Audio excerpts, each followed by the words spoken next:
జన సైనికులకి, వీర మహిళలకి, పార్టీ నాయకులకి స్వాగతం, సుస్వాగతం. నా పేరు వారణాసి సూర్య, 100 రూపీస్ ఎమ్మెల్యే @ ఆన్లైన్ ఎమ్మెల్యే. రాజకీయ నాయకుల్లో మీరు ఎప్పుడూ చూడని గొప్ప నాయకుడు పవన్ కళ్యాణ్ గారు. ఎందుకు నేనంత గొప్ప నాయకుడు అంటున్నా అంటే, ఏదో పొగడాలనో, ముఖస్థుతి కోసం తనని పొగడాలనో ఆ విషయం కాదు. ఎందుకంటే, నేను నా చిన్నప్పటి నుంచి ఎంతోమంది రాజకీయ నాయకులను చూస్తున్నాను. ఎస్పెషల్లీ జగన్ గారు లాంటి నాయకుల్ని నేను చిన్నప్పటి నుంచి చూస్తున్నాను. వాళ్ళ హయాం కావచ్చు, రాజశేఖర రెడ్డి గారి హయాం కావచ్చు, దానికి ముందు రాజారెడ్డి గారి హయాం కావచ్చు. మేము కడప జిల్లా వాసులం.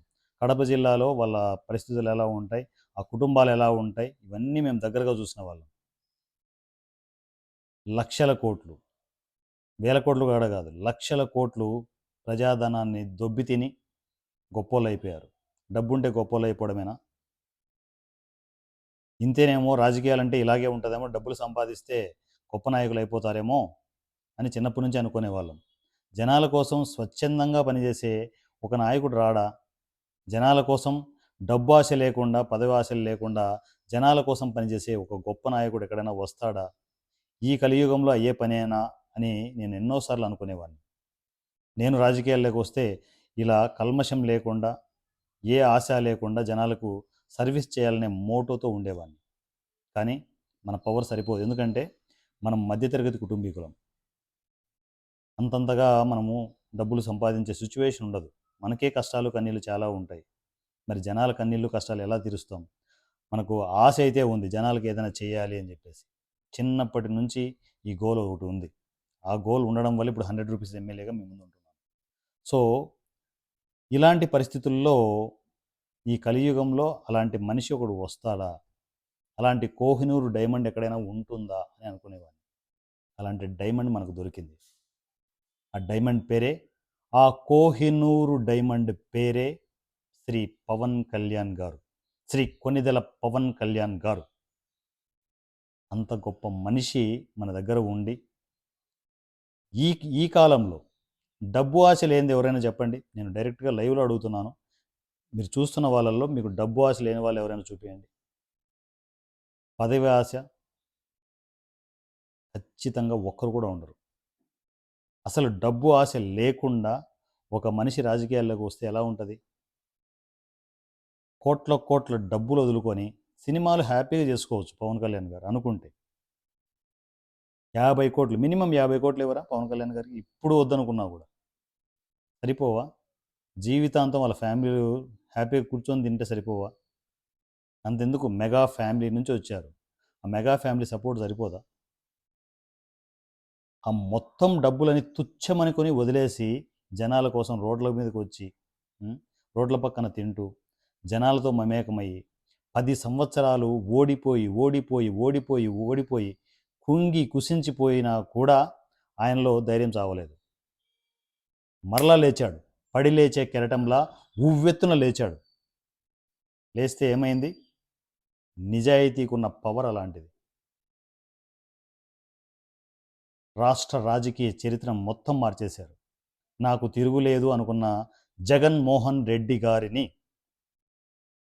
బటన్లు నొక్కుతూ మహిళలకి, వాళ్ళకు ఎంగిలి మెతుకులు వేస్తూ, వాళ్ళ అకౌంట్లలో ఎంగిలి మెతుకులు వేస్తూ, అవి కూడా గవర్నమెంట్ సొమ్మే, ఆస్తులు తాకట్టు పెట్టి, ఆ ఆస్తులు తాకట్టు పెట్టిన వాటిల్లో ఒక 1000 రూపాయలు వచ్చిందనుకోండి, 800 తినేయడమే, 200 అలా జనాల మొహాన్ని కొట్టేసి 800 పంచుకోవడం.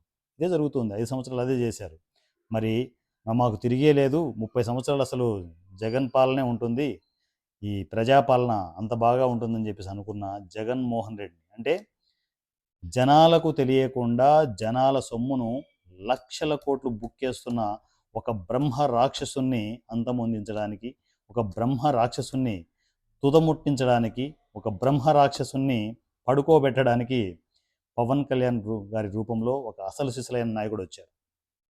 ఒక సభలో చెప్పారు, వైజాగ్ సభలో అనుకుంటాను, నాకు గుర్తుండి, జగన్ గుర్తుపెట్టుకో, నిన్ను పాతాళానికి తొక్కకపోతే అని చెప్పేసి.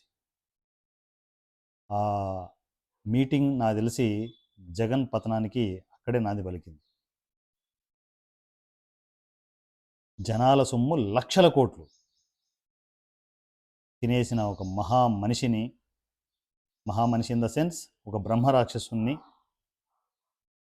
పడుకోబెట్టేశాడు. 151 సీట్ల నుంచి 11 సీట్స్కి పడుకోబెట్టారు. కానీ ఇప్పటికి కూడా వాళ్ళు ఏమంటారు ఆ దూల ఇంకా తగ్గలే. ఇప్పటికి కూడా ఈసారి మట్టసంగా పడుకోబెడతారు, ఇంకా లేకుండా పడుకోబెడతారు పవన్ కళ్యాణ్ గారు. సో ఇలాంటి రాజకీయాల్లో, ఇలాంటి కుళ్ళు రాజకీయాల్లో ఒక కోహనీరు డైమండ్ లాగా ఒక పవన్ కళ్యాణ్ గారు అనే పేరుతో, జనసేన అనే పేరుతో పవన్ కళ్యాణ్ అనే ఒక డైమండ్ బయటకు వచ్చింది. జనాల కోసమే, కేవలం జనాల కోసమే గ్రామీణ శాఖ తీసుకునేసి పల్లెల్ని ఎలా డెవలప్ చేస్తున్నారో మీ అందరికీ తెలుసు. ఎక్కడో 23, 24 స్టేజ్లో ఉన్న గ్రామీణ శాఖను నెంబర్ 1 స్టేజ్కి తీసుకొచ్చారు. పవన్ కళ్యాణ్ గారి డెవలప్మెంట్స్ గురించి నేను చెప్పాల్సిన అవసరమే లేదు, జనాలే చెప్తున్నారు. వాళ్ళ మనసులోకి వెళ్ళిపోయారు పవన్ కళ్యాణ్ గారు. 2029 మాత్రం దారుణంగా ఉంటుందబ్బా, 2020 మ్యాచ్లా ఉంటుంది. అలాంటి కోహినూర్ డైమండ్ మన దగ్గర ఉంది. మన దగ్గర ఉన్నప్పుడు, గొప్పగా ఒక అద్భుతం జరుగుతున్నప్పుడు ఎవ్వరు గుర్తించరు. ఇప్పుడు జరుగుతున్నది అద్భుతం మీకు అర్థం కావడం లేదు. మీకు తెలియని అద్భుతం జరుగుతోంది, ఎవ్వరు గుర్తించే పరిస్థితుల్లో మీరు ఉండరు. పైగా విమర్శలు చేస్తూ ఉంటారు. చేయండి, తప్పేం కాదు, సద్విమర్శలు చేయండి, నేను తీసుకుంటాను. ఇప్పుడు జరుగుతున్న అద్భుతం, మీరు చూస్తున్న అద్భుతం పవన్ కళ్యాణ్ గారు. ఆయనకు ఎంత ఓపిక ఉంది అనేది రీసెంట్ టైమ్స్లో మీరు చూస్తున్నారు. ఎంతమంది విమర్శించినా, ఎంతమంది ఏం చేసినా కూడా ఎక్కడ కూడా అనకకుండా తొనకకుండా చాలా జాగ్రత్తగా ముందుకు వెళ్తూ రాజకీయాలు చేసుకుంటూ వెళ్తున్నారు. సో అలాంటి రాజకీయ నాయకుడు ఇప్పుడు ఏకంగా జనసేన అనే పార్టీ పెట్టి, ఆ పార్టీకి 21 సీట్లకి 21 సీట్లు కొట్టి, ఎప్పుడూ కలవరు అనుకున్న కూటమిని, టీడీపీని, బీజేపీని కలిపి ఒక బ్రహ్మరాక్షసుని అంతమొందించడానికి ఇన్ని చేశారు పవన్ కళ్యాణ్ గారు. మొత్తానికి పడుకోబెట్టారు. ఇప్పుడు కూడా సింహం సింగిల్ ఏమొస్తుంది అబ్బా, సింహం సింగిల్గా వచ్చి ఏం పీకారు, ఏం చేశారు? జగన్మోహన్ రెడ్డి గారు ఏం చేశారు? సింగిల్గా అని వచ్చి ఏం చేశారు? సిద్ధం అని చెప్పి మీ ఫోటోతో, మీ ఇమేజ్తో ఓట్లు పడతాయా? ఇప్పుడన్నా మారాలి. స్టిల్ ఇప్పటికీ అలాగే ఉన్నారు మీరు. నా ఫోటో ఉంటే చాలని చెప్పేసి స్కాన్ చేసి పెట్టండి. మా బిజినెస్ మెన్లో మహేష్ బాబు చెప్తారు చూడు, 2034 సైజు పెట్టండి, పెద్ద ఫోటో ఒకటి పెట్టండి. ప్రతి చోట ఓట్లు పడతాయి, ఇంకా ఆ వచ్చే ఓట్లు కూడా పోతాయి ఇంకా. సో ఆ విషయాలు నేను టాపిక్ తర్వాత డిస్కస్ చేస్తాను. కానీ ఈవెన్ జగన్మోహన్ రెడ్డి అని ఆర్థిక బలం ఉన్న, అన్ని రకాల బలాలున్న ఒక రౌడీ గ్యాంగ్ను కూడా పడుకోబెట్టారు. పడుకోబెట్టడం అట్లా ఇట్లా కాదు, మళ్ళీ లేవకుండా పడుకోబెట్టారు. ఇంకా ఎప్పటికీ వైసీపీ రాదు అన్నంతగా పడుకోబెట్టారు. సో అలాంటి గొప్ప నాయకుడు, జనాల కోసమే పనిచేసే ఒక గొప్ప కోహినూరు డైమండ్ పవన్ కళ్యాణ్ గారు. పవన్ కళ్యాణ్ గారి గురించి ఎంతైనా చెప్పొచ్చు, ఎంతైనా మాట్లాడచ్చు, అంత గొప్ప నాయకుడు. అలాంటి గొప్ప నాయకుడి స్ఫూర్తితో మేము అడుగులు ముందుకు వేస్తూ ఉన్నాం. మాకు ఏ పవర్ అవసరం లేదు, ఏ పదవులు అవసరం లేదు, ఏ డబ్బు మాకు అవసరం లేదు. మాకు దేవుడు కావాల్సినంత కంఫర్టబుల్గా ఇస్తున్నాం. మేమే జనాలకు డబ్బులు ఇస్తున్నాం.